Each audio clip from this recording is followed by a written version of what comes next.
The first thing we're going to look at is appearance in white wine. The first thing you need to do obviously is pour some wine into the glass. I like to pour roughly sort of 50 mils. It's probably a little bit more.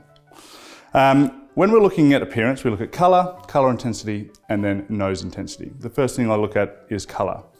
So when you're looking at colour in white wine, you want to look through the deepest part. Look down through the middle of your wine, and I want you to assess whether it's lemon or yellow, gold, which is yellow with flecks of orange, or amber, which is copper. So it goes yellow, yellow with flecks of orange, or copper. Have a look through, make your assessment, mark it on the paper.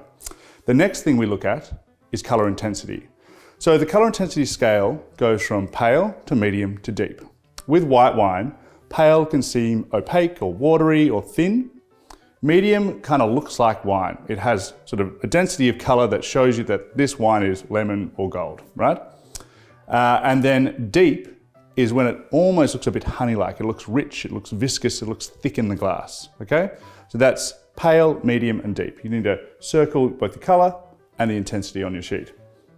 Then what we look at is nose intensity. So when you're looking at your nose intensity, it's really good to aerate your wine. So when you're aerating your wine, I like to actually swirl the wine. So if you don't know how to do this, sort of push down into the table and make circles. This helps to aerate the wine. It also helps if the wine is a little bit warmer. If it's icy cold, the nose is not as expressive.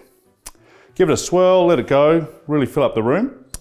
And then I want you to start with the glass well away from your face. Start bringing the glass towards your face without actively sniffing. What I want you to do is pick up when you smell the wine. If you're picking that scent up sort of 10 centimeters away from the glass or above, that is pronounced. If it's somewhere between 10 centimeters and the rim of the glass, that is medium. And if you're having to dig under the rim of the glass, that is light. Now I will say that if you're here and you're like, ooh, I can smell it, and you're sort of somewhere between medium and pronounced, but you're picking up heaps of flavors. You've got honey, you've got butterscotch, you've got apple, you've got lemon, all of these things being expressed on the nose, that will push it from medium into pronounced. Once you've got that, circle on your sheet, and then we move on to structure.